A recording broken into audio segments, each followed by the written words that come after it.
Bienvenue au monastère de Corbiong, ô voyageurs. Tarquet! Tintin! Dans mes bras, mon petit! Bienvenue à toi aussi, noble étranger. Nous t'attendions. Prends place parmi nous. Merci, grand Sachem. Oui, vous, étranger, vous avez, paraît-il, une curieuse passion. Celle de vouloir à tout prix, et même au péril de votre vie, escalader les plus hautes montagnes. Pourquoi faites-vous cela? Pour nous, grands précieux, ce n'est ni la soif des records, ni le goût de l'alpinisme qui nous a conduits jusqu'ici. Il s'est produit récemment au Népal une catastrophe aérienne dans laquelle tous les passagers, a-t-on dit, ont péri. Or, un de mes amis, un jeune Chinois nommé Chang, était dans cet avion. Oui, grand vizir. Et ce moussaillon-là, sous prétexte qu'il avait vu en rêve son ami Chang vivant, s'est fourré dans la caboche de le retrouver. Et parce qu'il est têtu comme une mule, il a appareillé pour le Népal. Et moi, comme un vieux rafio que je suis, je me suis mis à la remorque de ce gamin. Capitaine? Nous avons marché des jours et des jours. Nous avons escaladé des tas de rochers. Nous avons rôti au soleil et gelé sous la neige. Nous avons reçu des avalanches sur la tête. Pire que tout, grand moufti. Le Yeti m'a fauché une bouteille de whisky à peine entamée. La dernière que je possédais. Et tout ça pour rien, grand mogol. Pas plus de Chang que sur le crâne de votre collègue, là. Qu'est-ce qu'il a dit? Qu'est-ce qu'il y a sur mon crâne? Ainsi donc, c'est uniquement pour rechercher ton ami Chang que vous avez bravé tous ces dangers. Et que vous seriez mort si votre chien n'était pas venu nous alerter. Oui, grand précieux. Hélas, jeune étranger, ici, au Tibet, la montagne garde ceux qu'elle a pris. Les vautours se chargent de les faire disparaître. Tel aura été le sort de ton ami Chang, et jamais tu n'en retrouveras la moindre trace. Il faut abandonner tout espoir de revoir jamais l'ami qui était si cher à ton cœur. Le mieux serait que vous retourniez dans votre pays. D'ailleurs, notre règle nous interdit d'héberger des étrangers au monastère. Demain, une caravane part d'ici pour le Népal. Je vous invite à en profiter. Bonne idée, ça, grand chose. Grand bazar.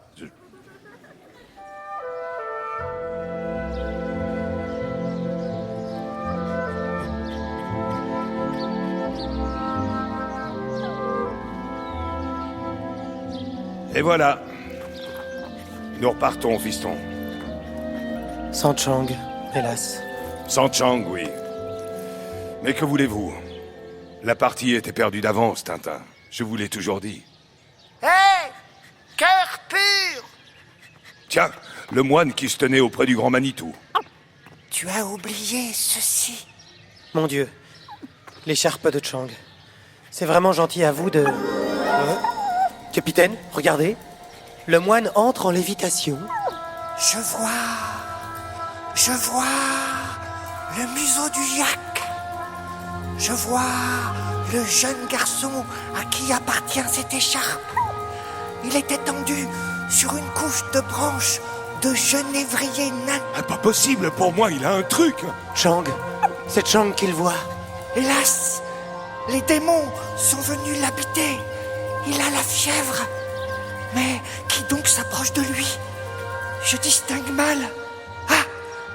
Je vois mieux maintenant. Une photo, vite, sinon on ne nous croira jamais. Oh! Le Migou! C'est alors trop tard pour la photo. Il a mis pied à terre, ce père volant. Vite, dites-moi, où est-il, Chang? De qui parles-tu? Mais de Chang, sapristi, du garçon que vous avez vu étendu sur des branches de genévrier. Où est-il? Je ne comprends pas ce que tu veux dire. Tiens, tu avais perdu cette étoffe. Bon voyage, ô jeune étranger. Mais... il a vu Chang. Malade, oui, mais en vie. J'en suis certain. Tintin, au nom du ciel, j'espère quand même que vous ne croyez pas un traître mot du charabia de cette espèce d'ascenseur. Je suis certain que c'est vrai. Venez, retournons voir le grand précieux. Complètement ma boule.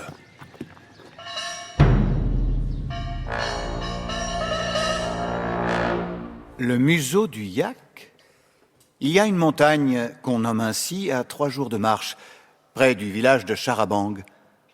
Et qu'a dit encore Foudre Bénie? Il a poussé un cri en disant « le Migou ». Qu'est-ce que cela signifie, le Migou? Le Migou? Tu es sûr? C'est le nom que l'on donne ici à l'abominable homme des neiges. Mais alors, grand précieux, Alors, Il vaudrait mieux que ton ami soit mort, car il est prisonnier du Migou, et le Migou ne rend jamais sa proie. Chang, prisonnier de l'homme des neiges. Mais c'est terrible ça. Il faut absolument le sauver. Hélas, cœur pur, impossible. Personne ne voudra se risquer dans cette aventure. Eh bien, j'irai seul, s'il le faut. Mon ami est en danger, c'est moins que jamais le moment de l'abandonner à son sort. Ah non, vous n'irez pas. Ni seul, ni avec moi, tonnerre de Brest. Vous m'avez déjà fait le coup, mais ça ne prend plus. Assez d'excentricité. Ça suffit comme ça. Vous retournerez à Moulinsart avec moi, 1000 millions de 1000 sabords. Et puis c'est tout. Écoutez, capitaine. Il ne faut pas m'en vouloir, mais je vais aller à Charabang. Vous accompagnez Tarquet et rentrez avec la caravane. Comprenez-moi, je ne puis agir autrement. Bon, faites comme vous voulez. Allez chercher votre Chang aussi loin qu'il vous plaira, jusque sur la planète Mars, si ça vous chante. Moi, 1000 millions de 1000 sabords, je boucle mon paluchon et j'envoie tout promener.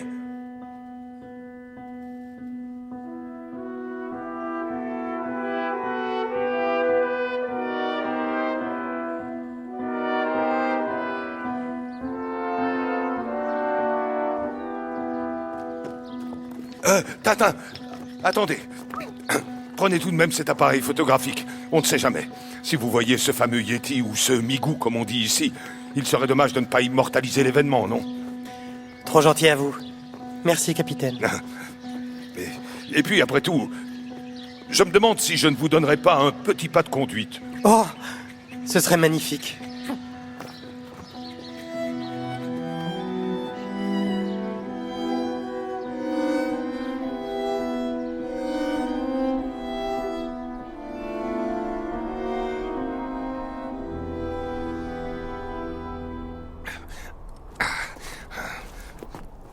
Et comment comptez-vous trouver le repère de cette espèce d'ours mal léché?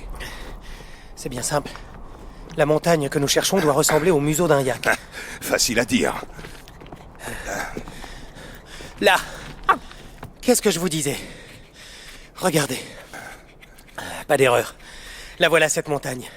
Vous voyez la forme qu'elle a? Ah, vous avez raison. On reconnaît le mufle du bestiau. Il s'agit maintenant d'arriver au pied à la tombée du soir et de dresser notre tente dans un endroit bien caché.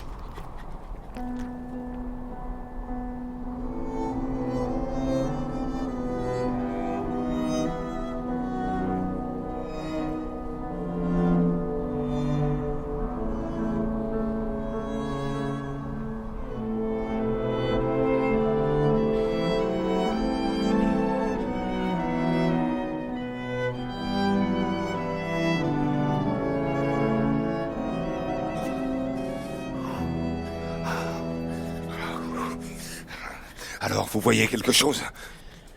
Toujours rien. Je commence à en avoir assez.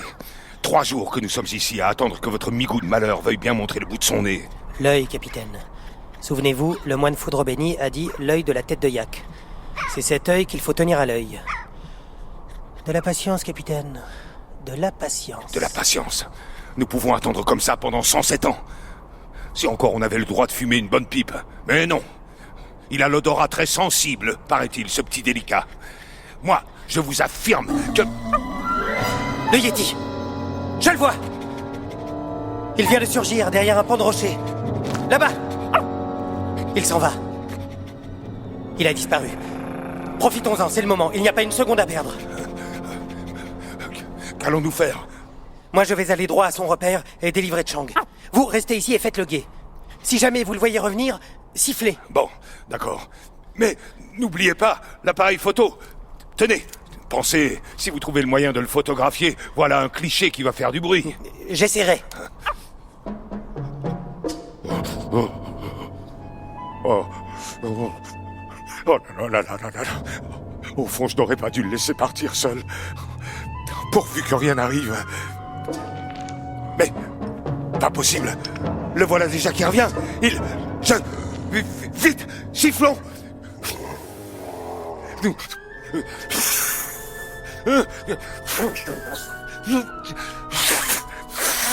1000 milliards de 1000 sabords.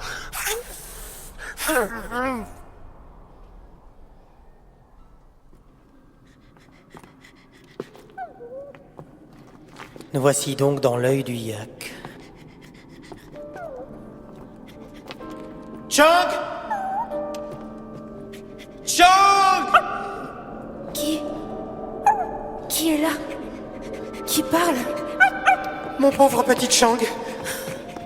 J'étais sûr que je finirais par te retrouver. Ah, que je suis heureux.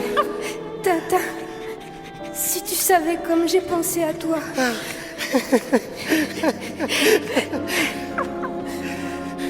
Mais tu es malade? Tu trembles de fièvre?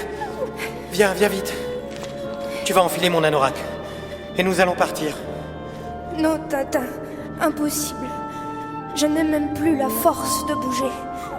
Et puis s'il revenait... Pas de danger. Un de mes amis est là au dehors, à la moindre alerte, il sifflera.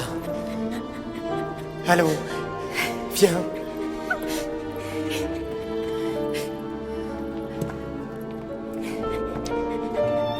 Accroche-toi bien à mon épaule. Tu verras. Ça va aller. Attention! Le Yeti! Mon Dieu! Que faire?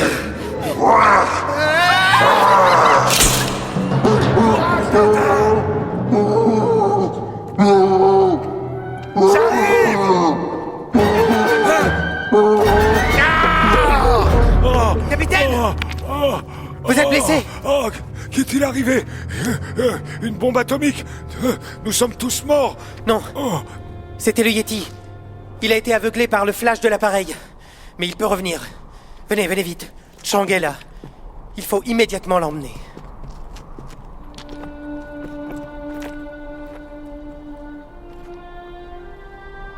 Eh bien voilà. Je vais vous raconter toute mon histoire.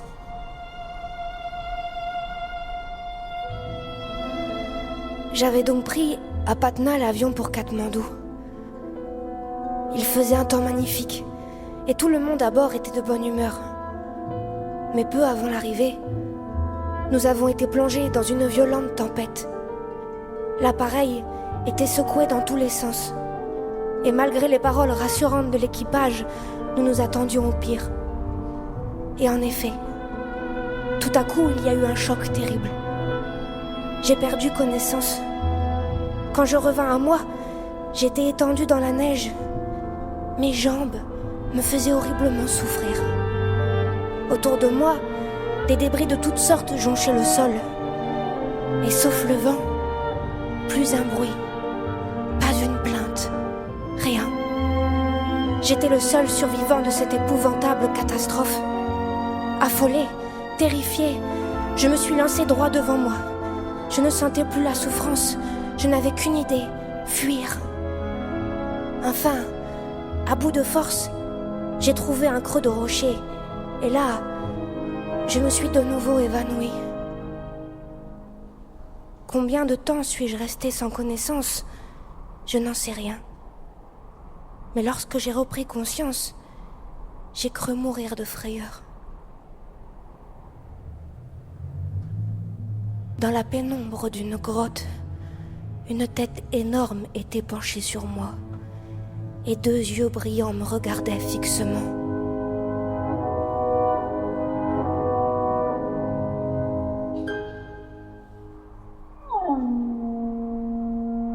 encore lui! Mon Dieu, quel cri déchirant. À croire qu'il a du chagrin. Eh bien, ça ne m'étonnerait qu'à moitié. Il semble qu'il se soit rapidement attaché à moi. Au début, il m'a apporté des biscuits qu'il avait trouvés dans les débris de l'avion.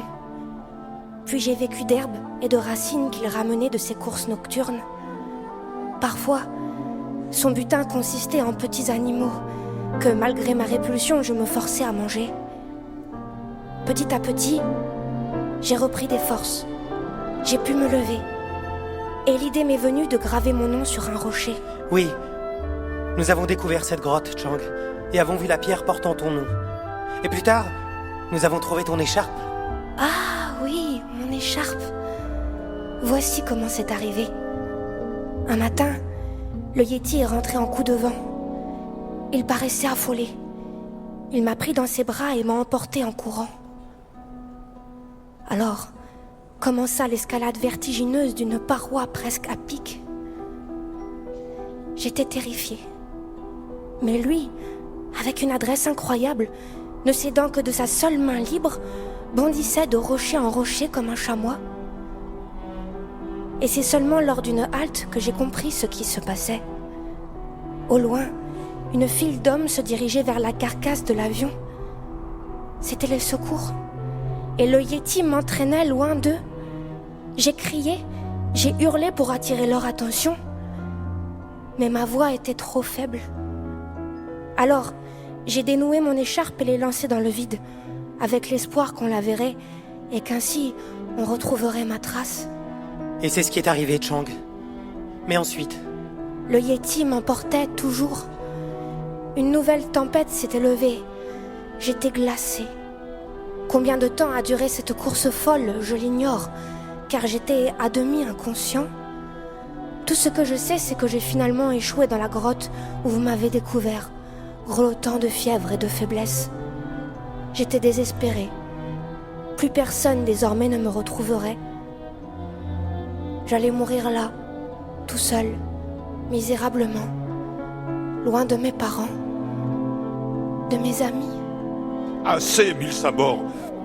Vous me fendez le cœur avec votre histoire. Un instant. Que je prenne mon mouchoir.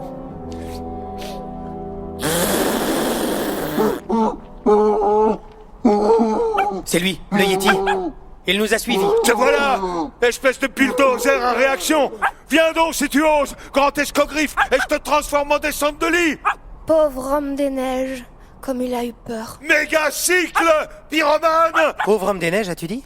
C'est curieux, toi qui es le seul à le connaître, tu ne l'appelles pas abominable? Mais Tintin, c'est tout naturel. Il a pris soin de moi. Sans lui, je serais mort de froid et de faim.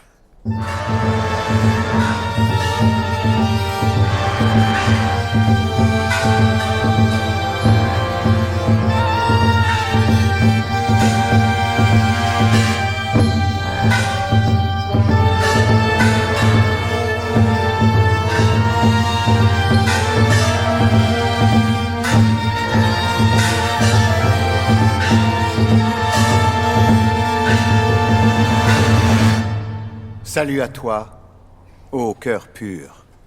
Comme le veulent nos traditions, je te présente cette écharpe de soie. Foudre Bédi nous a dit que tu arrivais, et je suis venu à ta rencontre afin de m'incliner respectueusement devant toi. Devant moi, grand précieux? Mais... Oui, car ce que tu as fait, peu d'hommes auraient osé l'entreprendre. Sois béni, cœur pur. Sois béni pour la ferveur de ton amitié, pour ton audace et pour ta ténacité. Merci. Merci infiniment. Et toi aussi, tonnerre grondant. Sois béni, car malgré tout, tu as eu la foi qui transporte les montagnes. Elle aurait mieux fait de les aplatir. Et voilà le jeune garçon que vous avez arraché aux griffes du Migou. Oh, béni sois-tu, jeune homme, toi qui as su inspirer à ces deux étrangers un dévouement si fidèle. C'est une trompette, ça? C'est par ici qu'on souffle?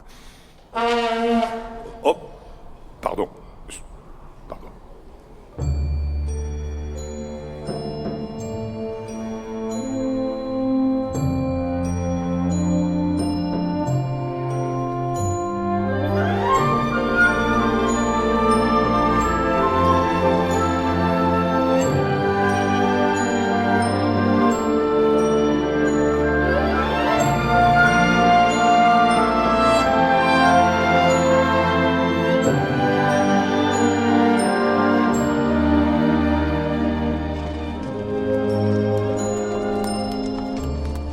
Alors, Chang, comment te sens-tu? Tout à fait bien. Le repos que j'ai pris et les soins que j'ai reçus m'ont complètement rétabli. Tant mieux.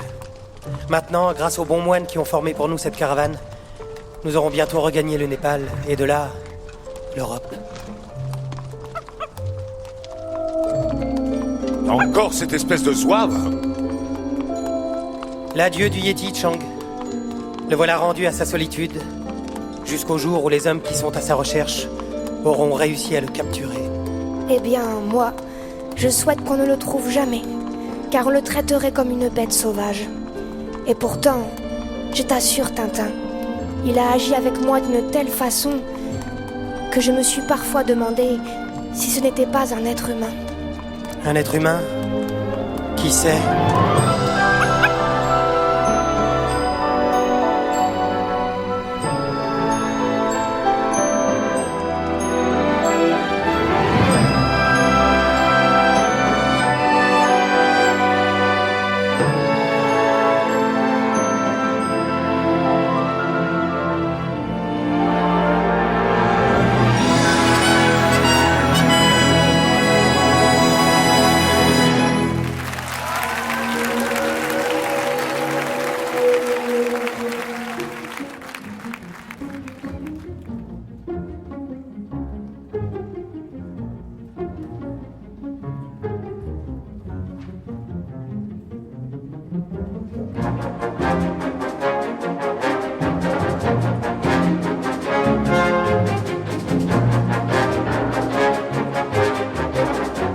C'était Tintin au Tibet, par Hergé.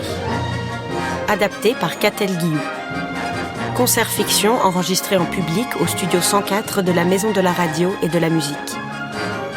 Avec la troupe de la Comédie Française et l'Orchestre National de France dirigé par Rebecca Tong.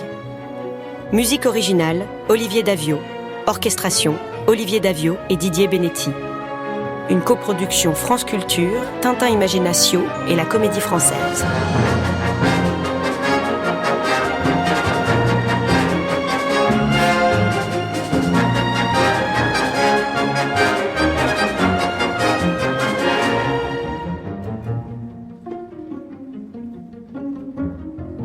Avec Thierry Ancis, le capitaine Haddock, Christian Gonon, le grand précieux, Pierre-Louis Calixte, Foudre bénie, Claire de la rue du Camp, Chang, Noam Morgenstern, Tintin, Clément Bresson, Tarquet, Marina Cap, Milou, Rajesh Katiwada, le porteur. Et les voix de Ipek Kenai, Sanda Bournan, Yasmine Aller, Guillaume Burstyn, Alexandre Ohanessian et Damien Pézan.